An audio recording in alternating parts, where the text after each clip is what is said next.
పాపి చెట్లను కోరెను, రిక్తుడు తానాయెను. భూలోకమును చేరెను యేసు రాజుగా, పరమ దైవమే మనుష్య రూపమై ఉదయించెను నా కోసమే. అమర జీవమై నరుల కోసమై దిగి వచ్చెను ఈ లోకమే.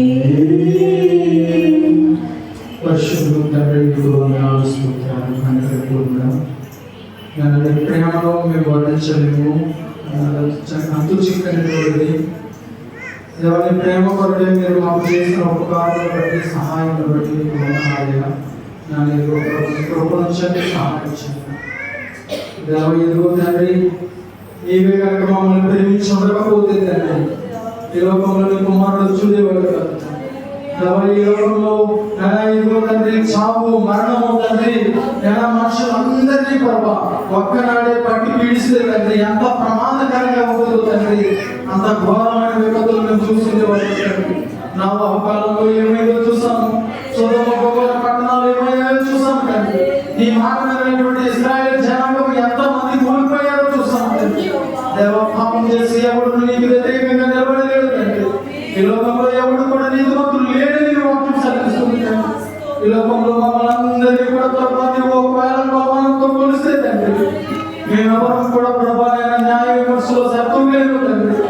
అయ్యా కేవలం మీ కుమారుడు తండ్రి, మీరు మమ్మల్ని ప్రేమించిన విధానం బట్టి తండ్రి ఆయన ఈ లోకంలో చనిపోవడానికి ఉద్దేశించి తండ్రి ఆయన ఈ లోకానికి శరీరధారిగా తండ్రి ఇక్కడికి రావడం జరిగింది. దేవాని వాక్యమే శరీరధారి అయి తండ్రి లోకానికి వచ్చినది వాక్యంలో తెలుస్తున్నాం. నీకు వందనాలు, స్తోత్రాలు. దేవా రిక్తులుగా జన్మించింది దేవా, ఇదిగో తండ్రి ఏ పాపము ఎరగని వాడిగా తండ్రి మరణించి మా కొరకు తండ్రి ఆయన ఇదిగో ఒక పశువు భరించినట్లుగా తండ్రి ఆయన బలి అర్పణ అయ్యాడు తండ్రి. ఆయన నీకు వందనాలు, స్తోత్రాలు. అటువంటి గొప్ప త్యాగాన్ని మీరు మాకు ఇచ్చినందుకు, అటువంటి కుమారుడిని మీరు మాకు అనుగ్రహించినందుకు తండ్రి నీకు వందనాలు తెలియజేస్తూ దేవాని నామానికి మహిమ కలుగునుగా కానీ ప్రభా ప్రార్థన చేస్తుందండి. ఈ చిన్న ప్రార్థన పాదాల చెంత చేర్చుకోమని యేసునామములో అడుగుతున్నాం తండ్రి, ఆమేన్, ఆమేన్. దయచేసి అందరూ కూర్చుందామండి. మరి సమయంలో మా మనుషులు మేడం గారు వచ్చి ఒక చిన్న వర్షం చదువుతారు. యెషయా-గ్రంథం 9వ అధ్యాయం 6వ వచనం. యెషయా-గ్రంథం 9వ అధ్యాయం 6వ వచనం మేడం చదువుతారు. తదుపరి మనం వాక్యాలకు వెళ్తాం.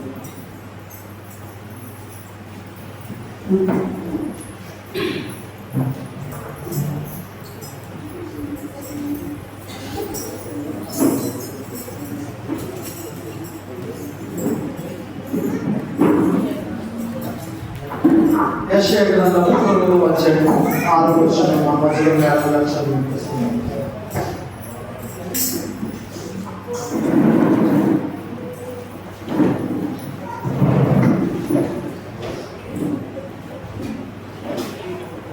యెషయా-గ్రంథం 9వ అధ్యాయం 6వ వచనం అండి, 575వ పేజీ. ఏలైనగా మనకు శిశువు పుట్టెను, మనకు కుమారుడు అనుగ్రహింపబడెను, ఆయన భుజము మీద రాజ్యభారం ఉండును. ఆశ్చర్యకరుడు, ఆలోచనకర్త, బలవంతుడైన దేవుడు, నిత్యుడగు తండ్రి, సమాధానకర్తయగు అధిపతి అని అతనికి పేరు పెట్టబడును.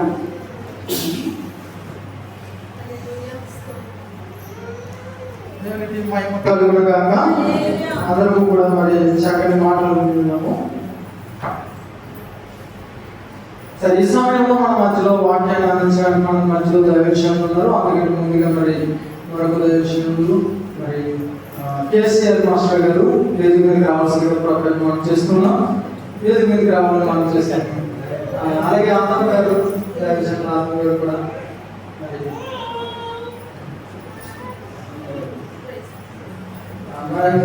ఉన్నారు. సరే, ఆయన ఉన్నాము. ఈ సమయంలో మన మధ్యలో వాక్యాన్ని అందించడానికి మరి మన మధ్యలో దైవజనులు డైరెక్టర్ గారు మన మధ్యలో ఉన్నారు. ఆయన వచ్చి కొన్ని నిమిషాలు మనకి దేవుని యొక్క వాక్యాన్ని అందిస్తారు. అందరూ చప్పట్లు కొడుతూ ఆయన ఆహ్వానిస్తూ ఈ సమయాన్ని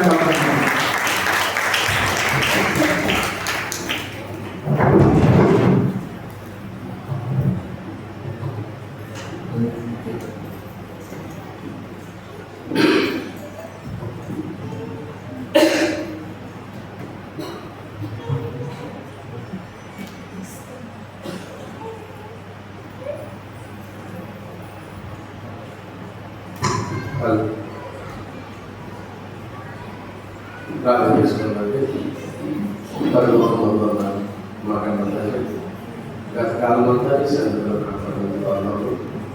ఇదిగో తండ్రి, ఈ సాయంకాల సమయంలో మా సోదరులు, ఈ కుమారులు, మా రామరాజు గారి యొక్క మన సంఘంలో మేమంతా కలిసి నేను స్తుతించడానికి, నేను ఆరాధించడానికి, నేను కొనియాడడానికి, నేను గురించినటువంటి నా సంగతులు నేర్చుకోవడానికి మీరు ఇచ్చినటువంటి మంచి పరిణామం బట్టి వందనాలు.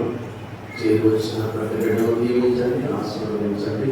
అసమానమైనటువంటి జ్ఞానంతో పంపించమని ప్రార్థన చేయించాం. అలాగే స్థానిక సంఘాన్ని నడిపిస్తున్న రాజు గారిని వారి కుటుంబాన్ని జ్ఞాపకం చేసుకోవాలని ప్రార్థన చేస్తున్నాం. కొద్ది నిమిషాలు ఈ మాటలు మా భక్తి జీవితానికి అవసరమైనటువంటి మాటలు ఈ గ్రంథం ద్వారా మీరు మాకు తెలియజేసి ఘనత మహిమ ప్రభావాలు తీర్చుకోవాలని క్రీస్తు గారి ప్రార్థన సమర్పించుకుంటున్నాం. ఈ కారణాన్ని క్రీస్తునందు ప్రియమైనటువంటి దేవుని మీ అందరికీ నా హృదయపూర్వకమైనటువంటి వందనాలు తెలియజేసుకుంటున్నాను. మరి ఈరోజు ప్రపంచ వ్యాప్తంగా క్రీస్తు యొక్క జన్మదిన వేడుకలు అనేటువంటివి జరిపించుకోవడం మనం చూస్తాను.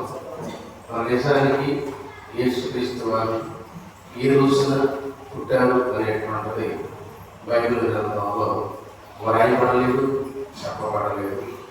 మరైతే ఆయన జన్మదినం కంటే మరణదినాన్ని మరి జ్ఞాపకం చేసుకోమన్నట్లుగా బైబిల్ గ్రంథంలో మనం చూడగలం. ఇది కాకపోతే మరి చెప్పకపోయినప్పటికీ కూడా ఈరోజు ప్రపంచవ్యాప్తంగా మనం ఆలోచించినట్లయితే నవంబరు 10వ తారీఖు నుంచి మొదలుకొని జనవరి మరి నెల అంటే ఇంచుమించు సుమారు 2 నెలల పాటు క్రీస్తు యొక్క జన్మదిన వేడుకలు అనేటువంటివి ప్రపంచవ్యాప్తంగా, నాట్ ఓన్లీ ఇండియా, భారతదేశంలో కాదు, ప్రపంచవ్యాప్తంగా ప్రతిరోజు కూడా జరగడం అనేటువంటి దాన్ని మనం చూస్తున్నాం. ఇది ఏంటి అని మనం ఆలోచిస్తే ప్రపంచవ్యాప్తంగా యేసు క్రీస్తు వారి యొక్క గొప్పతనం ఎంత గొప్పదో అనేది ఈ మాటలో మనం చెప్పవచ్చు. ఒక ఇంట్లో ఒక కుమారుడు కుమార్తె ఉంటే ఫస్ట్ మనం బర్త్డే చేసి 100-150 మందిలో పిలిచి భోజనం పెడతాం. ఆ తర్వాత 2వ బర్త్డేకి వచ్చే కేక్ కట్ చేసి ఆ పిల్లోడికి పెట్టి పక్కనకి మాత్రం 4 బిస్కెట్లు 2 చాక్లెట్లు ఇచ్చేసి బిర్యానీ వండుకొని ఇంట్లో కూడా తినేస్తారు. అవునా కదా? అంటే అయిపోయింది అక్కడ. ఇంకా ఆ నెక్స్ట్ 3rd ఇయర్ వచ్చిందనుకోండి, ఒరే ఇంకా నీకు బర్త్డే అవసరం లేదు, నువ్వు బట్టలు కొంటానుగా సరిపోతుంది అనే పరిస్థితి వస్తుంది. అలా ఒక మనిషికి సంబంధించినటువంటి విషయంలో మనం చూస్తున్నాం. అలాగే ఒక గ్రామ నాయకుడు ఒక ప్రెసిడెంట్ జరుపుకుంటున్న రోజు ఏంటంటే ఆ గ్రామంలో ఉన్నటువంటి వాళ్ళంతా ఓట్లేశారు కాబట్టి ఆ గ్రామంలో ఆ వీధిలోనూ ఈ వీధిలోనూ ఒక ఫ్లెక్స్ పెట్టి మరి ఆయనకి ఏంటంటే మరి జన్మదిన శుభాకాంక్షలు తెలియజేస్తాము అని మరీ చెప్పకపోతే ఆయన బాధపడతారేమో అన్న దృష్టితో ఇష్టం లేకుండా చెప్పేవాళ్ళు కొంతమంది ఉంటారు. ఇక ఒక ఎమ్మెల్యే గారికి సంబంధించిన విషయం ఆలోచించామనుకోండి, ఆ నియోజకవర్గంలో అక్కడ కనబడుతుంటాయి. ఎందుకంటే నియోజకవర్గంలో ఉన్న వాళ్ళంతా కూడా ఓట్లేసి ఆయన్ని ఎన్నుకున్నారు కనుక. అవును కదా?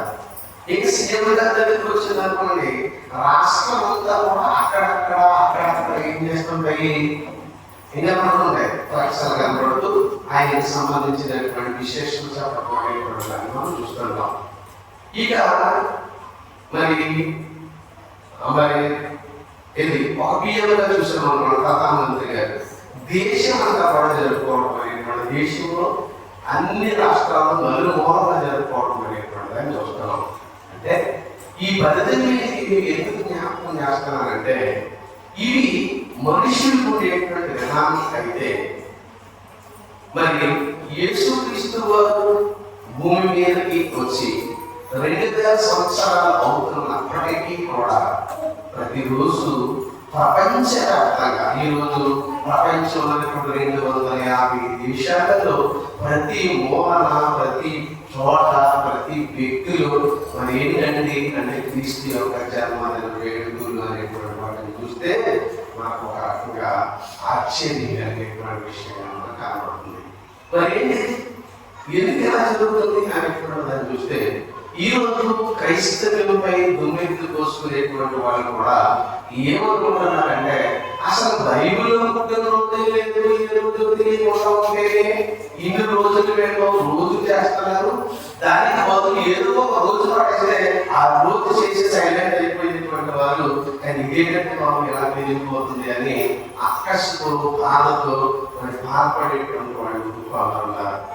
ఇంకొంతమంది అయితే క్రీస్తును గురించినటువంటి ఆలోచన లేక మరి క్రీస్తు మీద నింద మోపాలనేటువంటి ఉద్దేశంలో ఎవరో చనిపోవడం ఏంటి, మనకి రక్షణ రావడం ఏంటి, అసలు దేవుడు ఏంటి, దేవుడు అనేటువంటి వాడు చనిపోవడం ఏంటి, చనిపోయినటువంటి వాడు తనను తాను కాపాడుకోలేనివాడు, తనను తాను రక్షించుకోలేనటువంటి వాడు అసలు దేవుడే ఎలా అవుతారు అనేటువంటి వారు కొంతమంది ఈరోజు సమాజంలో మాట్లాడుతున్నారు. ఎందుకు వీళ్ళంతా ఇలా మాట్లాడుతున్నారు అనేటువంటి దాన్ని మనం ఆలోచిస్తే అపోస్తలుడైనటువంటి పౌలు గారు కొరింథీ సంఘాన్ని ఉద్దేశించి రాస్తూ కొరింథీయులకు రాసినటువంటి మొదటి పత్రిక మొదటి అధ్యాయం 24వ వచనాన్ని మనం చదువుకుంటే వ్రాయబడినటువంటి సందర్భాలు మాకు అక్కడ కనబడుతున్నాయి. కొరింథీయులకు రాసినటువంటి మొదటి పత్రిక మొదటి అధ్యాయము 24వ వచనాన్ని మనం చదువుకోగలిగితే వ్రాయబడినటువంటి మాటలో ఉన్నటువంటి పరమాత్మ ఏంటి అనేటువంటిదని చూస్తే ఆయన యూదులకు ఆటంకంగాను అన్యజనులకు విరుద్ధంగా ఉన్నాడు, కానీ యూదులకేమి దేశస్తులకేమి పిలవబడిన వారందరికీ కూడా క్రీస్తు దేవుని శక్తియు దేవుని జ్ఞానమైనడు. ఇక్కడ చదవబడినటువంటి మాట చూస్తే యూదులకు గాను అన్యజనులకు యేసుక్రీస్తు అంటే ఎలా ఉన్నాడు, విర్రు మాట. ఆయన చనిపోవడం ఏంటి, ఆయన చనిపోతే ఏళ్ళ రక్షణ రావడం ఏంటి, శిలువలో నుంచి ప్రాణాన్ని రక్షించుకోవాలనేటువంటి వాడు రక్షణ ఏంటి, ఇంకా ముందుకెళ్ళిపోతే శిలువలో తీసుకోవాలనేటువంటి వాడు ప్రజలందరినీ కాపాడేవాడు ఏంటి, ఏం మాట్లాడాలంటే కూడా విర్రి పట్టినటువంటి మనుషులుగా చాలా జ్ఞానవంతులు అనుకున్నట్టుగా యేసుక్రీస్తు వారు ఈ రోజు ఏం చేస్తున్నారంటే గుమ్మెట్టు పోసుకున్నటువంటి సమాజం ఎప్పుడు ప్రారంభమైంది, మొదటి శతాబ్దంలోనే ఉంది. కానీ ఎప్పటి వరకు అది సాగుతుంది అంటే యేసుక్రీస్తుని గురించినటువంటి విషయం అన్య జనులు అంటే యేసుక్రీస్తుని నమ్మని ప్రజలకు ఎలా ఉంది, వెర్రితనంగా ఉంది, వెర్రిగా ఉంది, పిచ్చితనంగా ఉంది. ఏంటంటే ముసులు వేసుకుంటారు, చేస్తారు ఏంటంటే ఆలోచన అనేటువంటి చాలా స్వతంత్రంగా ఉంటుంది. ఇంకా కొంతమంది దూరిపోయిపోతే ఏంటంటే తెలియదండి శాతకండి అన్నటువంటి పరిస్థితుల్లో మరి కొందరు ఉన్నారు. అందుకంటాడు అన్యులకు ఈ దేవుని శక్తిని తెలుసుకున్న వాడికి ఆయన మహాశక్తి. యేసుక్రీస్తు అర్థమైతే మహాజ్ఞానం. ఈరోజు ప్రపంచమంతగా జరుపుకోవడం ఊరికే కాదు, శాతకం కాదు. ఆయన గురించి అర్థమైతే, ఆయన గురించి తెలుసుకున్నటువంటి వాడు అయితే, ఆయన మనసు ఏంటో, ఆయన ఆలోచన ఏంటో, ఆయన యొక్క గొప్పతనం ఏంటో ప్రపంచానికి తెలుసుకుంటే వీళ్ళంతా ఎలా ఉండేవారు తెలుసా, జ్ఞానవంతులుగా ఉండేవారు. ఇది అర్థం కాక ఏమంటున్నారో తెలుసండి, వేరే మాటలు మాట్లాడుతూ వేరుగా ఉన్నారు. వాళ్ళు చెప్తారు కదా, ఒక నక్కంట ద్రాక్ష పండు కోసం ట్రై చేసింద, ఎంత చూసినా ఎగిరింది దానికి అందలేదు. అప్పుడు చివరికి ఏమందో తెలుసని, ఏమందంటే చిచి పొదల ద్రాక్ష పండు నాకు అక్కర్లేదు అంటే దీనికి అందనంత మాత్రాన అది పొదలన్నా నీకు అర్థం కాకుండా బైబిల్ చదువుకోవడం అర్థమవుతుంది. ఏదో ఒక వచనము, ఏదో ఒక వాక్యము, లేకపోతే ఏదో ఒక అధ్యాయము చదివేస్తే నీకు బైబిల్ అర్థమైపోయేట్టుగా యేసుక్రీస్తు గురించి మాట్లాడతాడు. యేసుక్రీస్తు గురించి మాట్లాడాలంటే మన చేతుల్లో ఉన్న 66 పుస్తకాలు కలిగిన ఈ జ్ఞానం అర్థం కావాలంటే నిరంతరము ఎవరు చదువుతారో, ఎవరు ఆలోచిస్తారో, ఎవరు నేర్చుకుంటారో వారికి మాత్రమే అర్థమవుతుంది. అందుచేత యేసుక్రీస్తు వారు ఎంత గొప్పవారు, ఆయన శిలువలో ఎందుకు మరణించవలసినటువంటి పరిస్థితి వచ్చిందో ఈ రోజు నేను చెప్పబోయేటువంటి మాటలు మీరు వింటే ఆశ్చర్యపోతారు. ఏంటంటే బైబిల్లో ఇతర జ్ఞానం ఉందా? మేము ఈరోజు మాకు ఏదో వెలుగుగా మాట్లాడాం, ఏదో అమాయకంగా మాట్లాడాం, చాలా మాట్లాడాం అంటే దేవుడి ఆలోచన మన ఎడల ఎంత గొప్పదా అని తెలుసుకోక తప్పదు. ఎందుకు అంటే కొన్ని ప్రేమ వల్ల దేవుడు చూసినటువంటి జ్ఞాన సంగతులు మనకు అర్థమైతే ఏమన్నాడు అంటే క్రీస్తు దేవుని శక్తి, దేవుని జ్ఞానం. ఇప్పుడు క్రీస్తు దేవుని శక్తి ఎలాగయ్యాడో, దేవుని జ్ఞానం ఎలాగయ్యాడో ఆలోచించేద్దాం. ఎందుకు శిలువలో మరణించాడో, శిలువలో మరణించవలసినటువంటి పరిస్థితి ఎందుకు ఏర్పడిందో అనేటువంటి దాన్ని ఒక్కసారి మనం ఆలోచిస్తే, మన మనసులు తెరిచి చదవగలిగితే, నేర్చుకోగలిగితే క్రీస్తు యొక్క ప్రేమ, క్రీస్తు యొక్క మమకారం, క్రీస్తు యొక్క త్యాగం, క్రీస్తు యొక్క గొప్పతనం మనకి అర్థమవుతుంది. దేవుడి గురించినటువంటి విషయాలు మనం ఆలోచించాలంటే మొట్టమొదటిగా దేవుడి లక్షణాలు మనకు తెలియాలి, దేవుని యొక్క క్యారెక్టర్ ఇంకా మనకు తెలియాలి. కనుక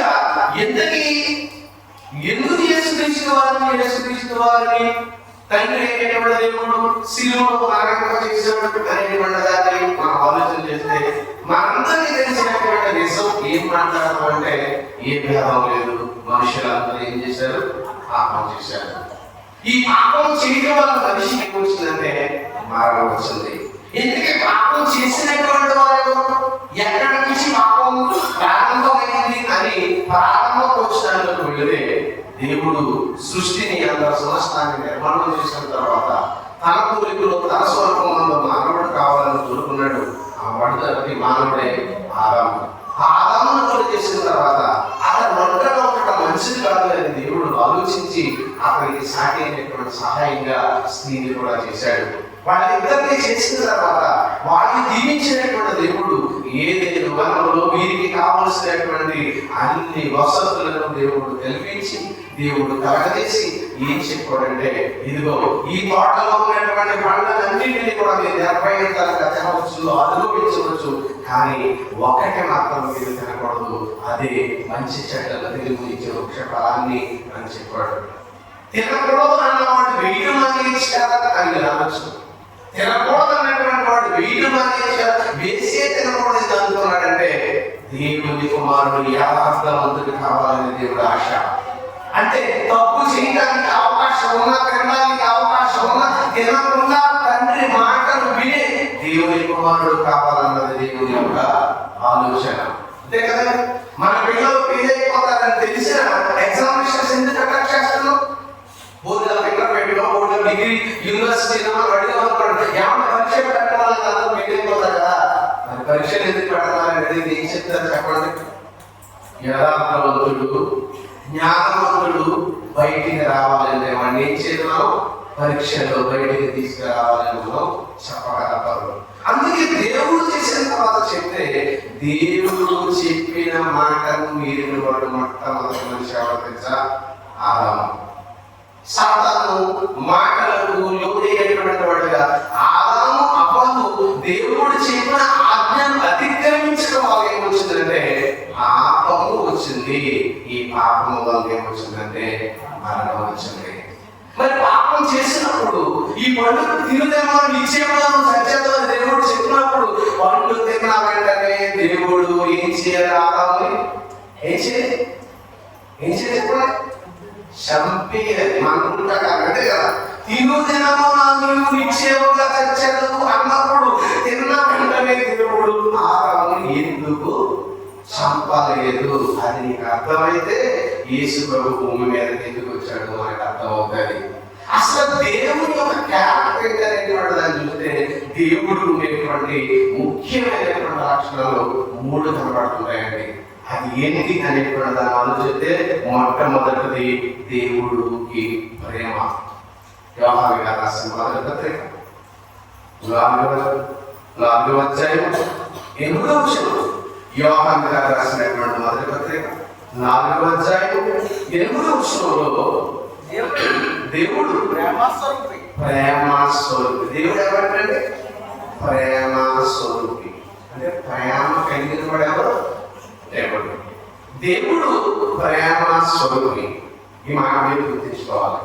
ఇలా బైబిల్లో చాలా వచనాలు ఉన్నాయి ప్రేమకు సంబంధించింది.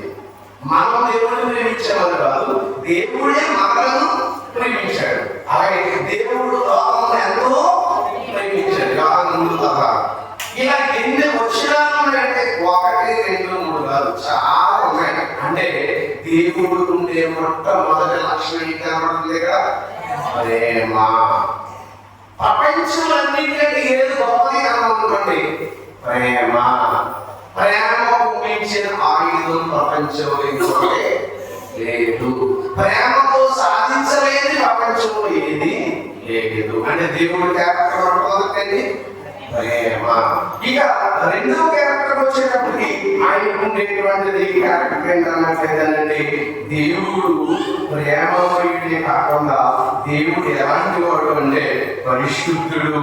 తెస్సలోనికైకి రాసినటువంటి మొదటి పత్రిక 4వ అధ్యాయం 7వ వచనం. తెస్సలోనికైకి రాసినటువంటి మొదటి పత్రిక 4వ అధ్యాయం 7వ వచనం. పరిశుద్ధులకే దేవుడు మనల్ని పిలిచిన కానీ అపవిత్రులుగా ఉండటంలో మనలను పిలవలేదు. అంటే దేవుడు మొట్టమొదటి క్యారెక్టర్ ఏంటి? ప్రేమ. 2వ క్యారెక్టర్ ఏంటి కనబడుతుంది కదా? పరిశుద్ధులకే దేవుడు మనల్ని పిలిచిన కానీ అపవిత్రులుగా ఉండటానికి మనల్ని పిలవలేదు. అంటే దేవుడు ఎవరు? దేవుడు పరిశుద్ధుడు. లేవ్యాకాండము 11వ అధ్యాయం 44వ వచనం. లేవ్యాకాండము 11వ అధ్యాయం 44వ వచనం. లేవ్యాకాండము 11వ అధ్యాయం 44వ వచనం. నేను మీ దేవుడిని యెహోవాను, నేను పరిశుద్ధుడను కనుక మీరు పరిశుద్ధులైనట్లు మీరు పరిశుద్ధపరచుకోవాలెను. దేవుడు ఎవరంటే నేను పరిశుద్ధుడను, నేను పరిశుద్ధుడనైన ప్రకారం మీరు కూడా ఉండాలి, పరిశుద్ధులుగా ఉండాలి. అంటే దేవుడి క్యారెక్టర్ అయితే చెప్పినప్పుడు 1 ప్రేమ స్వరూపి, 2 పరిశుద్ధుడు, పరిశుద్ధత కలిగిన వాడు. కనుక తన పిల్లలు, తన గర్భాన్ని పుట్టిన పిల్లలు అందరూ కూడా ఉండాలి, పరిశుద్ధులుగానే ఉండాలని కోరుకుంటున్నాడు దేవుడు. మరోమాట పేతురు గారు రాసిన మొదటి పత్రిక 1వ అధ్యాయము 16వ వచనం. పేతురు గారు రాసినటువంటి మొదటి పత్రిక 1వ అధ్యాయం 16వ వచనం. పేతురు గారు రాసిన మొదటి పత్రిక 1వ అధ్యాయం 16వ వచనం. నేను పరిశుద్ధుడనై ఉన్నాను కనుక. నేను పరిశుద్ధుడనై ఉన్నాను కనుక మీరు కూడా ఉన్నప్పుడు పరిశుద్ధులుగా ఉండాలి. ఓకే, 2 మాటలు. 1 దేవుడు ఎవరు? ప్రేమ స్వరూపి. 2 ఎవరు? పరిశుద్ధుడు. ఇక 3వ క్యారెక్టర్ వెళ్ళిపోదాం. 3వ క్యారెక్టర్ ఏంటంటే ఆయన న్యాయవంతుడు. దేవుడు క్యారెక్టర్ తెలుసా? న్యాయమైన వాడు, న్యాయమైన క్యారెక్టర్ కలిగినటువంటి వాడు. చూద్దాం ద్వితీయోపదేశకాండం 32వ అధ్యాయం 4వ వచనం. ద్వితీయోపదేశకాండం 32వ అధ్యాయం 4వ వచనం. ద్వితీయోపదేశకాండం 32వ అధ్యాయం 4వ వచనం చదువుతున్నారు. ఆయన ఆశ్రయదుర్గంగా ఉన్నాడు, ఆయన కార్యములు సంపూర్ణము, ఆయన చర్యలన్నీ న్యాయములు, ఆయన నిర్దోషి అయిన నమ్మకమైనటువంటి దేవుడు, ఆయన నీతిపరుడు, యథార్థవంతుడు. దేవుని క్యారెక్టర్ చెప్తున్నాడండి. 1 ప్రేమ స్వరూపి, 2 పరిశుద్ధుడు, 3వ యథార్థవంతుడు, నీతివంతుడు. న్యాయమును తప్పేవాడు, న్యాయాన్ని జరిగించేవాడు అని మనకు కనబడుతుంది. యోబు గ్రంథం 34వ అధ్యాయం. యోబు గ్రంథం 34వ అధ్యాయం 10-11 వచనాలు మనం చదువుకుంటే, యోబు గ్రంథం 34వ అధ్యాయం 10 వచనం 11 వచనం. ఎవరైనా తెలివైన ఉంటే, జ్ఞానవంతులు ఉంటే, పండితులు అనుకునే వాళ్ళు ఉంటే, మేధావి వర్గాలు వాళ్ళు ఉంటే అని అడుగుతున్నాడు ఇక్కడ. న్యాయ విజ్ఞానం గల మనుషులారా నా మాట ఆలకించుడి. దేవుడు అన్యాయం చేయుట అసంభవం. దేవుడు ఏం చేయడు? అన్యాయం చేయుట అసంభవం. అంటే న్యాయాన్నే జరిగిస్తాడు, న్యాయాన్నే జరిగిస్తాడు అనేది మనకి ఇక్కడ స్పష్టంగా అర్థమవుతుంది. ఓకే, ఇప్పుడు మన మాటలోకి వచ్చేద్దాం. అంటే దేవుడు మనిషి కుమారుడు అంటే తన కుమారుడైనటువంటి క్రీస్తు వారిని శిలువలో ఏం చేశాడు అనుకున్నాము? మరణింపజేశాడు. ఎందుకు మరణింపజేశాడు అని ఆలోచిస్తే ఆదాము చేసినటువంటి పాపం అంటే ఒక మనుషుని ద్వారా లోకంలోకి ఏమొస్తుంది? పాపం వస్తుంది. ఏ మనుషుల ద్వారా పాపం అయితే వచ్చిందో అదే మనుషుల ద్వారా లోకానికి ఏం రావాలని కోరుకున్నాడు దేవుడు? రక్షణ. లేదా ఒక మనుషుల ద్వారా పాపం వచ్చింది, ఆ మనుషుల ద్వారా ప్రపంచానికి మళ్ళీ ఏం రావాలని కోరుకున్నాడంటే రక్షణ. అంటే పాపము తెచ్చిన వాడు తన కుమారుడైనటువంటి మనుషుడే, రక్షణను తెచ్చిన వాడు తన కుమారుడైనటువంటి మనుషుడే. దేవుని ప్రేమ, దేవుని గొప్పతనం జాగ్రత్తగా ఆలోచిస్తే ఒక స్త్రీ ద్వారా ఏమొచ్చింది అన్నమాట? పాపం వచ్చింది. అబమ్మ తన పాపం చేసింది. ఒక స్త్రీ ద్వారా పాపం వచ్చింది అంటే ఆ స్త్రీ ఎవరంటే దేవుని అమ్మవారి దేవుడు కలగజేయగలుగుతుంది. అయితే స్త్రీలందరూ చెడ్డవారా? ఆ స్త్రీ పాపం చేస్తుందనగా ఆ స్త్రీకి సంతానమైనటువంటి వాళ్ళందరూ దుర్మార్గుల అని ఆలోచిస్తే అదే స్త్రీ ద్వారా దేవుడు ఏం తీసుకుంటాడు? మళ్ళా రక్షణ. అంటే ఈ లోకానికి రక్షణ ఇచ్చే రక్షణకర్త అయిన యేసుక్రీస్తును కన్నది ఎవరు? ఒక కన్య మరియమ్మ. అంటే మీరు ఆలోచించారు. అంటే ఒక మనుషుల ద్వారా మరణం వస్తే ఆ మనుషుల ద్వారా ఏం రావాలని కోరుకున్నాడు దేవుడు? రక్షణ. ఒక స్త్రీ ద్వారా పాపం వస్తే అదే స్త్రీ ద్వారా లోకానికి రక్షణ కావాలనుకున్నాడు దేవుడు. ఇప్పుడు దేవుని ప్రేమను ఆలోచిస్తే మొట్టమొదటిగా పాపం చేసిన వాడు ఎవరని అనుకోండి? ఆదాము. వాళ్ళు చేసిన పాపం ఎక్కువ కదా ఈరోజు తనకి కష్టాలని. మరి పాపం చేసినటువంటి ఆదాముని లేపేసేటప్పుడు ఒక్కసేపు ఆలోచించి నువ్వు తప్పు చేసావు, నేను చెప్పిన మాట వెళ్ళలేదు కాబట్టి నేను చంపేద్దాం అని దేవుడు ఒక్కసారి ఒక్కడు ముందుకేసాడు. అంతే కదా, ఒక్కడు ముందుకేస్తే అతని లక్షణం ఏంటి? ఏ లక్షణం? ఇప్పుడు ఏమంటే ఏ తండ్రి అయినా తన కొడుకు తప్పు చేస్తే ఆయన చంపేస్తాను, నరికేస్తాను, పొడి చేస్తాను అంటాడు. కానీ కొడుకు ఎదురు పడితే ఆ తండ్రికి ఏమైపోతుందో తెలుసా? బాధ, దుఃఖం, ఆవేదన. ఎందుకు? అతనిలో ఉన్నది ప్రేమ. ప్రేమ ఏం చేస్తుంది? మనిషిని అడ్డేస్తుంది. ఇప్పుడు ఆదాము చేసినటువంటి తప్పుకి ఆదాము శిక్షిస్తే సరిపోయాను, కానీ ఆయన శిక్షించకపోవడానికి కారణం ఏంటంటే ఆయన ఎవరు? ప్రేమ స్వరూపి. మనమేమంటావు? నువ్వు ప్రేమ స్వరూపి అంటావు, నువ్వు కరుణమైన అంటావు, నువ్వు దయామైన అంటావు, నీకు ఎంత జాలి చేసినటువంటి వాడు అన్నావు కదా. ఒక్క తప్పు చేసినది అతను చంపేస్తామని అడుగుదామా అడగమని చెప్పండి. వాళ్ళు చేస్తే అవకాశం ఉందే అప్పుడు ఏమనిపించిందో తెలిసి ఇప్పుడు తనలో ఉన్న మమకారం ప్రేమ వచ్చి నా కొడుకుని చంపకూడదు అనుకున్నాడు. సర్లే ఇతర క్షమాపేక్ష పెట్టాలి అని అనుకున్నాడు. మొదటి మనిషి నుంచి వచ్చిన ఆదాము నుంచి వచ్చిన మనుషులందరికీ ఓకే క్షమాపేక్ష పెట్టేశాడు అనుకోండి. సర్లే అని వదిలేశాడు అనుకోండి. మరి వాడెవరు అంటే ఎవరు తప్పు చేసినటువంటి ఆదాముని క్షమించేసి పరలోకానికి తీసుకుని వెళ్ళిపోయాడు. అనుకున్నాం కాసేపు తప్పు చేసిన ఆదాముని క్షమించేసి పరలోకానికి తీసుకుని వెళ్ళిపోయాడు అనుకోండి. మరి దేవుడికి రెండో క్యారెక్టర్ ఏంటి? చెప్పండి, పరిశుద్ధుడు. నువ్వు పరిశుద్ధుడు అన్నావు, నీ వినాలతో పరిశుద్ధులు ఉండాలన్నావు. ఎంతో దుర్మార్గం నువ్వు ఎలా తీసుకొచ్చేసావు? ఏం తప్పో నువ్వు? న్యాయం తప్పో, యథార్థత నువ్వు తప్పో. కబుర్లు చూస్తే అలాంటి మాటల్ని న్యాయవంతుని, సత్యవంతుని, యథార్థవంతుని, నేను అంతలో ఎంతలో నేను చెప్పావు కదా. నీ కొడుకు తప్పు చేశాడు కాబట్టి క్షమించేస్తావా?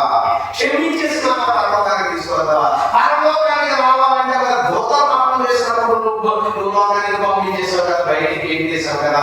మరి ఆ పరిశుద్ధుడే ఈ మనుషుడు పరలోకానికి నువ్వు ఎలా తీసుకొస్తావు అని అతని మనుషులు మరొక ప్రశ్న చోటు చేసుకున్నారు. అంతే కదా మన ప్రశ్న. ఇప్పుడు ఏం చేయాలి? న్యాయం ఏం చేయకూడదు, తప్పకూడదు కదా. న్యాయవంతులు ఏం చేయాలి?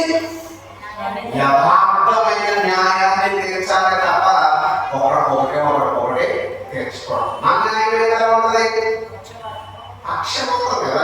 మనకు న్యాయం, అప్పుడు న్యాయం, మన ఇంట్లో కొడుకు న్యాయం, వీధిలో కొడుకు న్యాయం. అంతా ఏంటంటే ఇప్పుడు ఎవరో అన్నట్లయితే జో బైడెన్ పదవి ప్రమాణం చేశాడు, ఎవరు? అమెరికా అధ్యక్షుడు. ఆ తర్వాత ఎవరు? ట్రంప్ ట్రంప్ అధికారంలో వచ్చాడు. మరి అధికారంలో వచ్చిన తర్వాత ఆయనకి ఇంకా జో బైడెన్ రిజైన్ చేసి పదవులు రాలేదు కాబట్టి ఆయనకి చేతులు అధికారం ఉంది. అధికారం ఉన్న తర్వాత ఏం చేశాడు? ఒక దేశ అధ్యక్షుడిగా ఎప్పటికైనా సరే శిక్ష ఆడైనటువంటి ఏంటంటే క్షమాపేక్ష పెట్టచ్చు. క్షమాపేక్ష పెట్టచ్చు ఎవరికైనా చెప్పండి. అలాంటి వాడు పెద్ద రేపిస్తూ, పెద్ద ఉగ్రవాది, పెద్ద దుర్మార్గుడు, పరమ సంఘాలుడైన నీచ నికృష్టుడైన తన కొడుకు ఏం చేశాడు? అంతకుముందు ఏమన్నాడు తెలుసా? చట్టం జోలికి న్యాయాన్ని నేను అసలు నేను టచ్ చేయను, దాంట్లో ఏది పెట్టాలన్నాడు. కానీ తన పదవి పోయి బయటకు వచ్చేటప్పటికి తనకున్న పదవిని, తనకున్న న్యాయాన్ని ఎలా వినియోగించుకున్నాడు? కొడుకు కోసం ఉపయోగించుకున్నాడు. అందరూ దుమ్మెత్తి పోసారు, వార్తలన్నీ మీరు చూశారు. అప్పుడు మళ్ళీ కాదు, ఈ గొడవ పోవాలని ఏంటంటే ఇంకొంతమందికి ఇచ్చేద్దామని చెప్పాడు. అలాగే కొంతమందికి ఇచ్చేట్టు మొదలుపెట్టి ఏదేమైనప్పటికీ అమెరికా దేశ అధ్యక్షుడైనా కూడా న్యాయం తప్పడా? తప్పదేమని అనుకుంటున్నావా? మరి మన దేవుడు ఎలాంటి వాడు? న్యాయం తప్పే దేవుడు కాదు, యథార్థతను తప్పే దేవుడు కాదు. అందుకని ఆయన ప్రేమమైనప్పుడు ప్రేమని వదులుకోలేదు, పరిశుద్ధతను పరిశుద్ధతను వదులుకోలేదు, న్యాయవంతులకు న్యాయాన్ని కూడా ఆయన ఎక్కడా విస్మరించినటువంటి వాడు కాదు. అందుచేత ఏం చేశాడు అనేటువంటి విషయాన్ని మనకి ఆలోచించగలిగినట్లయితే మనుషులు అనుకున్నట్లుగా వెలుగు శాస్త్రం చేసేటువంటి వాడు కాదు. దేవుడు అనేటువంటిది మనకి అర్థమవుతున్నటువంటి విషయం అనేటువంటి దాన్ని మనం ఇక్కడ చూస్తున్నాం. అందుచేత తెస్సలోనికీయులకు రాసినటువంటి కొరింథీయులకు రాసినటువంటి 2వ పత్రిక 5వ అధ్యాయం, కొరింథీయులకు రాసినటువంటి 2వ పత్రిక 5వ అధ్యాయము, కొరింథీయులకు రాసినటువంటి 2వ పత్రిక 5వ అధ్యాయము 14వ వచనాన్ని మనం చదువుకుంటే, క్రీస్తు ప్రేమ మమ్మల్ని బలవంతం చేయుచున్నది, ఎలాగనగా అందరూ కొరకు ఒకడు మృతి పొందెను కనుక అందరూ వెనకడు అందరి కొరకు ఎవరు పొందారు? ఒకడు మృతి పొందెను కనుక అందరూ ఏమైనప్పుడు మృతి పొందినట్టేనా? ఒకడు మృతి పొందితే అందరూ మృతి పొందకపోయింది అంటే ఒకడు పాపం చేసినప్పుడు అందరికి వచ్చిందా? ఆదాము చేసిన పాపం అందరికీ వచ్చినప్పుడు యేసుక్రీస్తు ఒకరి పాపం కొరకు ఆయన మృతి పొందితే అందరికీ వస్తారా? రాదా? వేరుడు తెగడు అన్నదోడు కిచ్చోని అంటారు కదా, ఒక్కడ మరణిస్తే అందరికీ రావటం ఏంటంటాడు. అవునే కదా, ఒక్కడ మరణిస్తే అందరికీ ఎలా వస్తుంది అంటారు. ఇప్పుడు ఇండియా పాకిస్తాన్ అనుకుందాం, క్రికెట్ మ్యాచ్ ఆడింది, వరల్డ్ కప్ ఆడింది అనుకుందాం. వరల్డ్ కప్ ఆడినప్పుడు లాస్ట్ వరల్డ్ కప్ ఆడినప్పుడు ఏం చేశాడు? ధోని లాస్ట్ బాల్ ఏం చేశాడంటే 6 వేసాడు, విన్ అయింది. ఎవరు విన్ అయ్యారు? ఆడపడ్డ భారతదేశం అంతా విన్ అవ్వగలిగింది. ఏం విన్ అయ్యారు? ఈ వార్త చూస్తే ఇండియా విన్ అని అనిసేవాళ్ళు. అంటే ఆడవాళ్ళు ఎంతమంది ఉన్నారు? ఎంతమంది ఉన్నారు? 11 మంది ప్లేయర్స్ ఉన్నారు. పేరెవరు? కెప్టెన్ కప్పు ఇచ్చారు. 11 మంది ఆడుతుంది, కప్పు తీసుకోవడం ఏంటి? ఆ పప్ప తీసుకున్న తర్వాత ఏమైతే చెప్పారు? ఇండియా నెగ్గిందన్న. ఇండియా అంతా నెగ్గేసిందా? అంటే ఇండియా నెగ్గింది అన్నప్పుడు ఆ 6 వేసిన వాళ్ళు నువ్వున్నావు, నేనున్నాను, భారతదేశంలో ఉన్న ప్రతి మూలలో ఉన్నవాడు ఏమైంది తెలుసా? నా ఇండియా గర్వపడతారు కదా. ఏమంటారు? ఇండియా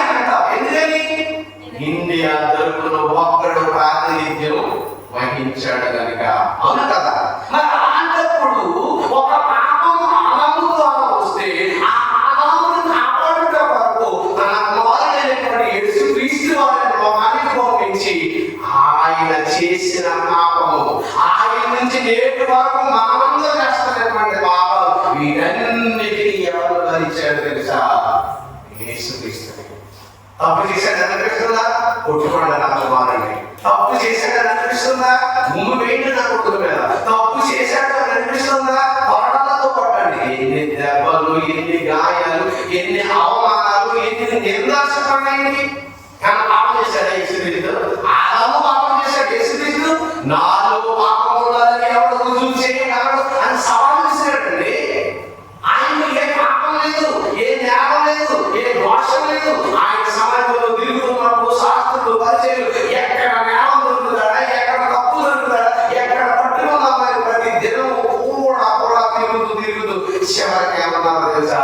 ఇతరులు ఈ నేరము మాకు కనబడలేదు. చివరికి సిలువ ఎక్కించే తరుణంలో కూడా పేద రాసులు తీసుకుని వెళ్ళి నిలబెట్టి ఇదిగో ఇతను సిలువ వేయండి అని చెప్పి ఏమన్నాడు తెలుసా? ఇతరులు ఈ నేరము దోషము నాకు కనబడటం లేదు. అయినా మీరు కేకలేస్తున్నారు కనుక, నా ఆలోచన పెట్టుకోవాలంటే కేకలు గెలవాలి కనుక ఇదిగో నేను చేతులు కడిగేసుకుంటున్నాను. ఇతడు నిర్దోషి. ఇప్పుడు చెప్పండి, యేసు మరణించాడు చాటగానే మరణపు ముళ్ళు విరిచి మూడో దినాన తిరిగి లేచి మరణాన్ని ప్రపంచంలో యేసు వ్యక్తి తప్ప ఎవరు లేరే. ప్రపంచంలో ఉన్న సమాజాలన్నీ పూలుగా ఉంటాయి. ఒకే ఒక సమాధి, ఖాళీ సమాధి ఏదైనా మీరు గూగుల్లోకి వెళ్ళమంటున్నాడు. గూగుల్లోకి వెళ్ళి ప్రపంచ వ్యాప్తంగా వెళ్ళి ఖాళీ సమాధి MP2 అనుకుంటున్నారు. ఒక కనిపించేదేమో తెలుసా? యేసుక్రీస్తు వారు జీసస్. అది స్వర్ణాక్షరాలతో రాయబడి ప్రపంచ వ్యాప్తంగా ఉన్నటువంటి చరిత్ర కాలాలతో మన ముందు కనబడుతుంటే, ఎందుకంటే యేసుక్రీస్తు మీదకి వెళ్ళి కక్ష, ఎందుకంటే ఈ చాతకంతనం నీకు అర్థం కాలేదు కనుక, నీ చదవడం తెలియలేదు కనుక నువ్వు నిందలు వేయడం లేకుండా దాన్ని ప్రారంభిస్తావా? తప్పు సోదర, తప్పు. ఆయన చేసిన నెలవేంటి రోజు చెప్పండి. ఏమంటే ఆయన వ్యభిచారం చేయమన్నాడా, దొంగతనం చేయమన్నాడా, లేకపోతే ఒక వ్యక్తిని చంపమన్నాడా, హత్య చేయమన్నాడా, మర్డర్ చేయమన్నాడా? అంటే శబ్దులు సహితం ఆయన ఏం చేయమన్నాడు తెలుసా? ప్రేమించమన్నాడండి. ఆయనలో ఉన్నది. ఎందుకంటే ఆయన ఈ రోజు సమాజానికి ఎంత రక్షణ నడుస్తుంది అని మనం ఆలోచిస్తే ప్రతి వ్యక్తి మాట్లాడతారు తెలుసా? నేరం చేసిన కడిగేయాలి. నేరం చేస్తే తప్పు నేను సహించను, తప్పుని కడిగేస్తాను, తప్పును కూర్చేస్తాను అంటారు. కానీ ఆయన నాయకుడిగా ఉన్నప్పుడు ఒక వ్యభిచారం చేసిన స్త్రీ ఆయన ముందు తీసుకుని వస్తే ఆయన కడిగేశాడా, కూర్చేశాడా, ఏం చేశాడని చెప్పండి. మోసే ధర్మశాస్త్రం ప్రకారంగా ఇదిగో ధ్యానం చేస్తే రాళ్ళతో చక్కగా నువ్వేమంటావు ప్రభు అందరూ వచ్చిందన్నమాట. ఆయన ఏమన్నాడు? నేనేమంటారు? నేను చట్టాన్ని మీరేమన్నానుకుంటున్నావా? నేను న్యాయం ఉంటుంది, నేను యథార్థం ఉంటుంది, నేను ధర్మశాస్త్రానికి అనుగుణంగా ఉన్నటువంటి. కానీ పట్టవలసింది, చంపవలసింది ఎవరో తెలుసా? ఎవరు? ఏ పాప భూశిక్ష చేసేటప్పుడు భూశిక్ష తీయవలసినప్పుడు ఎవరు? అసలు ఏ తప్పు చేయడం ప్రపంచంలో ఎవరు ఉన్నాడని చూపించారు. అడగండి అది చేతులు అధికారం కాబట్టి ఒప్పందానికి మీరైపోతుంది అంతే. అంతే మీలో పాపం చేయని వాడు ఎవరు? మొదటైంది ఏంటంటే ఒక్కడైనా నిలబడ్డాడు. చెప్పండి, ఒక్కడైనా నిలబడ్డాడు. ఒకడో వెళ్ళిపోయారు. చివరికి ఆమె మాత్రమే మిగిలింది. ఏమన్నాడు? ఇదండి వీడు తప్పున్నాడు. కానీ ఎదుగుబడి మాత్రం ఏమన్నాడు? కడిగేస్తాను, చూసేస్తాను, అది చేస్తాను, నేను ఎంత న్యాయవంతులు అనుకుంటాడు. కానీ దేవుడు అలాంటి వాడు కాదని. అందుకే ఆదాము గారు చేసినటువంటి ఆ పాపానికి శిక్షను తనకు వాడినటువంటి క్రీస్తు వారి మీద వేసి ఆయన రక్తాన్ని చిందించడం ద్వారా, ఆయన శరీరాన్ని నలగొట్టడం ద్వారా ఎవరైతే ఆయన శరీరాన్ని నలగొట్టారో, ఎవరైతే ఆయన రక్తాన్ని తీసుకున్నారో అలాంటి వాళ్ళను మళ్ళా పాపాల నుంచి పరిశుద్ధులుగా తీర్చి న్యాయాన్ని తిరిగి మనకు తీసుకున్నాడు అన్నాడు తెలుసా? పరలోకానికి తీసుకుని వెళ్ళి న్యాయమూర్తి దేవుడు. అందుకే దేవుడి యొక్క గొప్పదనం మనకు అర్థం కావాలి. 5వ అధ్యాయం 14వ వచనం చదువుతారు కదా, 18వ వచనం కూడా చదవండి. 18వ వచనం, సమస్తమును, అదే కొరింథీయులకు రాసిన 2వ పత్రిక 5:18వ వచనం, సమస్తమును దేవుని వల్లైనవి, ఆయన మనల్ని క్రీస్తు ద్వారా తనతో సమాధానపరచుని సమాధానపరచు పరిచర్య మాకు అప్పగించెను అంటారు. అపోస్తలులు చెప్తారండి, యేసుక్రీస్తు ద్వారా మనందరినీ ఏం చేశాడ? సమాధానపరిచాడు. సమాధానపరిచి ఆ పరిచయంలో అప్పగించాడు. 19వ వచనం, అదేమంటే దేవుడు వారి అపరాధములను వారి మీద మోపగా, దేవుడు వారి అపరాధములను వారి మీద మోపగా క్రీస్తునందు లోకములను తనతో సమాధానపరచుకొని ఆ సమాధాన వాక్యమును మాకు అప్పగించెను. మనుషులు చేసిన ఈ పాపాలని వాళ్ళ మీద మోపకుండా ఎవరి మీద మోపడాలి? అదేంటంటే నువ్వు పాపం చేస్తే ఆయనంటే ఆయన ఇష్టం. అది ఒక కొడుకు పాపం చేశాడు, మరొక కొడుకు ద్వారా రక్షణ తీసుకురావాలనుకున్నాడు. అది దేవుని సంకల్పం, దేవుని ప్రేమ, దేవుని వాత్సల్యత, దేవుని యొక్క నిర్దోషత, దేవుని యొక్క న్యాయం. ఇప్పుడు ఆలోచించండి, ఆయన చనిపోతే నీకెలా వస్తుంది అనుకుంటున్నావా? రావాలంటే కదా దేవుడు చేసింది. అదే అంటున్నాడు తిమోతికి రాసినటువంటి మొదటి అధ్యాయం 9వ వచనం, తిమోతికి రాసినటువంటి మొదటి పత్రిక 2వ పత్రిక మొదటి అధ్యాయం 9వ వచనాలను చదువుకుందాం. మన క్రియలను బట్టి కాక, నిజంగా మనం చేసిన పనులు బట్టి అదేంటి? మనలన్నీ చెడపోలే, మన ఆలోచనే చెడ్డ. చాలా మంది నేను చెడ్డపనులు విచారం చేయలేదు, నేను దొంగతనం చేయలేదు, లేకపోతే ఏం చేయలేదు అనుకుంటున్నాను. అబద్ధం ఆడటం కూడా ఏంటి? అబద్ధం ఆడటం నేను అబద్ధం ఆడలేదు చెప్పండి.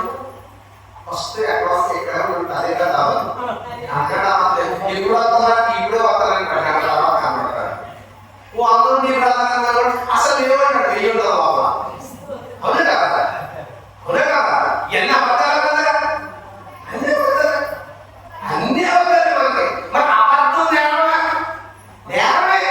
అలాంటి నేరం చేయడం ఎవరు? నువ్వు అంటే నిజంగానే దేవుడు మనుషులు అనుకుంటానంటే పాపం చేసిన దేవే అంటే మనందరం పోయేవాడు. అవునా కదా? మనందరికీ రక్ష పెట్టి మాట ఆయన చెప్పండి. దేవుని ప్రేమ అర్థం కాలేదు సమాజానికి, దేవుని గొప్పతనం అర్థం కాలేదు సమాజానికి. ఇలా చెప్పేవారు లేకపోవడం, ఏదో ఇది మాత్రం కాదు, మత పుస్తకం కాదు, మొత్తం కలిసి 4 గోడలకు పరిమితం చేశారు తప్ప ప్రపంచవ్యాప్తంగా ఉన్న క్రైస్తవ్యానికి ఊపిరి పోసింది యేసుక్రీస్తు వారిని. ఆయన ద్వారా ఈరోజు ప్రపంచం అంతటా కూడా సుఖ శాంతులతో బ్రతుకుతున్నటువంటి వాస్తవం ఈరోజు తెలియచేయవలసిన బాధ్యత దేవుని కుమారులుగా, దేవుని కుమార్తెలుగా మన మీద ఉంది. మనం ఏదో సంఘాలు పట్టుకోవడానికి, జనాలను పోలీసుకోవడానికి, ఏదో బ్రతుకుల కోసం బయలు పెట్టుకుని వచ్చినటువంటి వాళ్ళు కాదండి. ఎవరు పెడతారని ఏదో చేస్తారని కాదండి. ముళ్ళో తెలియనటువంటి దేవుడు మనల్ని పోషించాలి. ఆ దేవుడు మనల్ని మనిషిని కాపాడుకోవాలండి. మనం చేయడానికి ఏ లోటు కూడా మనకి. అందుకే యేసు క్రీస్తు యేసు అను రక్షకుని ప్రత్యక్షత వలన ఆయన ఏం చేశాడనేటువంటి, ఆయన బలిపాత్రపడేటువంటి మనల్ని బట్టి మనల్ని రక్షించి పరిశుద్ధమైనటువంటి పిలుపుతో ఆయన మనల్ని పిలిచెను. ఆ క్రీస్తు యేసు మరణము నిరర్ధకము చేసి జీవమును అక్షయతను సువార్త వలన వెలుగులోకి తీసుకొచ్చాడు. ఏం చేశాడు? మరణమును నిరర్ధకము చేసి. మరణం ఏంటి? నిరర్ధకం అంటే చాలా మంది భయపడేది ఏంటి? మరణం ఏంటి? మరణం అంటారు. మరణం అనేది నిరర్ధకం. ఎందుకు నిరర్ధకం? ఆ తర్వాత దొరుకుతుంది. అది ఎప్పుడు ప్రతి ఒక్కరు ముందే చచ్చిపోవడం ఇది అనుకుంటాను కదా. మరణము ఏం చేసినాడైనా నిరర్ధకం చేశాడు. అందుకనే ఆయన మరణం నుంచి ఏం చేశాడంటే తిరిగి లేచాడు. అందుకే ఆయన మరణంలో మనందరికీ ఇచ్చిన ఏంటంటే మీరు కూడా ఏదో ఒక రోజున మరణించక ఎంతోడైనా సరే, జిల్లాకారైనా, ఢిల్లీకి రాజైనా, ప్రపంచ అధినేత అయినా, ఎప్పుడైనా సరే ఏదో ఒక రోజు దేవుడు చెప్పండి చనిపోయినాడు బ్రతుకుతారా? ప్రతి ఒక్కడు బ్రతుకుతాడు.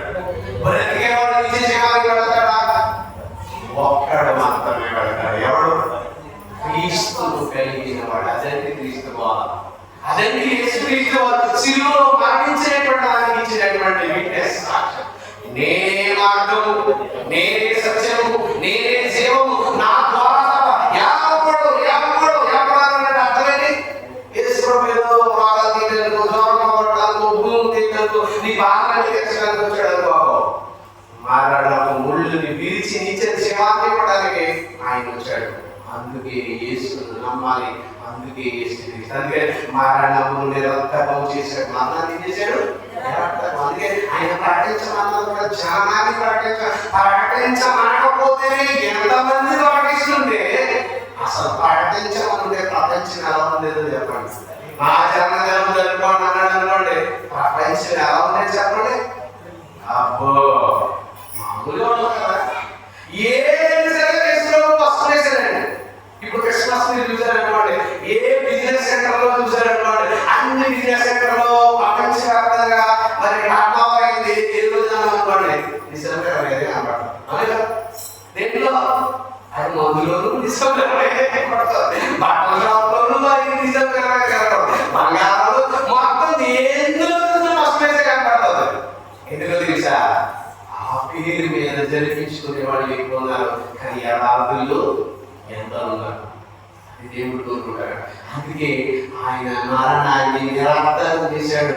అందుకే ఆయన మీరు ఏం చేశాడు? స్వార్థం ప్రకటించండి అన్నాడు. మీరు వెళ్ళిపోయింది స్వార్థ. స్వార్థ అంటే స్వార్థాన్ని, మంచి స్వార్థాన్ని, చట్టవార్త అనేది, గుడ్ న్యూస్ అని కలిగి స్వార్థానికి వెళ్ళిపోయింది కదా. ఆయన చనిపోయాడు, సమాధి చేయబడ్డాడు, పూజించాడు. ఇది స్వార్థ. నిజంగా స్వార్థ అంటే చనిపోయాడు, సమాధి చేయబడ్డాడు, మూర్చించాడు, చనిపోయిన వార్త స్వార్థ అంటారు. పొద్దున్నే వచ్చి మన ఆశలు కూడా పొద్దున్నే వార్తపడాడు బాబు అంటే నీ దృష్టిలో నా దృష్టి ఏంటి? దేవుని దృష్టి ఏంటి? ఎందుకు పుట్టుకతో లోకానికి వచ్చావు, చావుగా ఆయన దగ్గరికి వెళ్ళిపోవాలి. ఈ దగ్గర నువ్వు వెళ్ళిపోవడం గుడ్ న్యూస్, బ్యాడ్ న్యూస్? మనకే బ్యాడ్ న్యూస్. అంతే కదా. ఎప్పటికీ అసలు ఈ చావు అంటేనే ఇష్టం ఉండదు. అప్పుడప్పుడు చనిపోయిన మాట్లాడితే ఫీలింగ్ అంటే చావు అంటే నీకు భయం, దేవుడికి చావు అంటే ఇష్టం. కాబట్టి అందుకని ఒకరి జన్మదినం కంటే మరణ దినం అన్నాడు. ఒక ప్రారంభించుకున్న వారి ఇంటికి మీరు వెళ్ళండి అన్నాడు, బిందు జరుగుతున్న ఇంటికి మీరు వెళ్ళండి అన్నాడంటే కారణం ఏంటో జీవితం. అందుకని ఆయన యేసుక్రీస్తు స్వార్థ వలన మరణాన్ని చేశాడంటే నిరాపదం చేశాడు. అందుకే ఆయన చనిపోయాడు. అందుకే చెప్పాడు, ఇందులో నేను భూమి మీద వస్తున్నాను, మీ మధ్యనే ఉంటాను, 33 సంవత్సరాలు జీవిస్తున్నాను, చనిపోతాను. మీలో ఒకడు, మీలో ఒకడు 12 మంది శిష్యులు ఒకడు, నువ్వెందుకు మాట్లాడుతున్నావు? నాకైతే శత్రువులు నమ్ముకుంటున్నాను. ఈడొకటి బాబు ఇది పావు అక్కడ పెట్టుకున్నాడు. ఆయన ఎదురున్నాడు, రాత్రి భోజనం పెడతాడు, అందరికీ ద్రాక్షారాలు చెప్తాడు. ఒకడొకడు ఈ రాత్రి అప్పుడు మీరు ఒకడు నాకు చేస్తాడు, అప్పుడు నేను చచ్చిపోతాను, 3వ దినం లేదు అని చెప్తున్నాడు. అక్కడ ఉన్న వాళ్ళందరికీ చేసి అడుగుతుండే అప్పుడు యోగేశ్వరి వచ్చి ఇలా తీసుకుంటున్నాడు.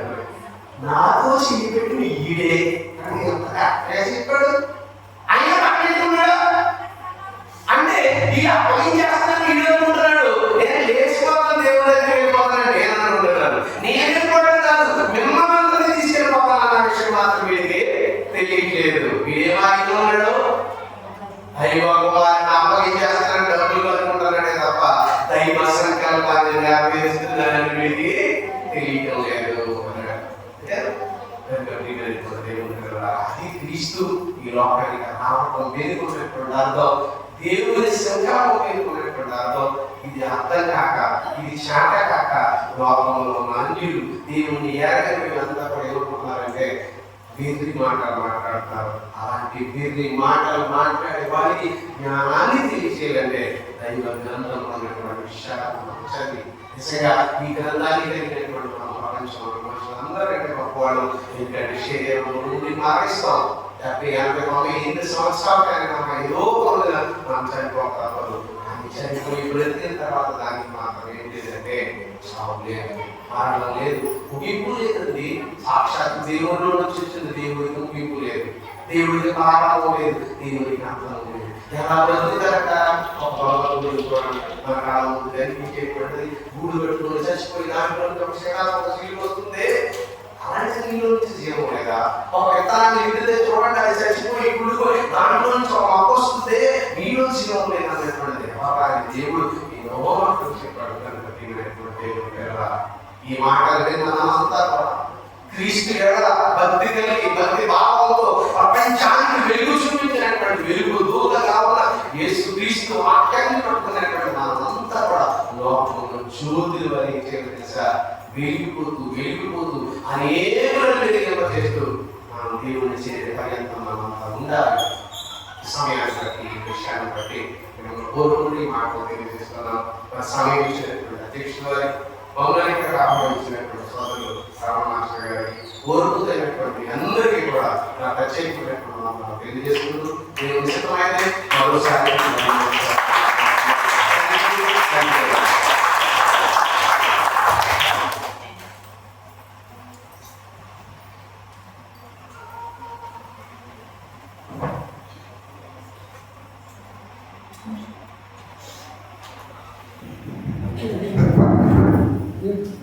దేవుని స్తోత్రం కలుగును గాక.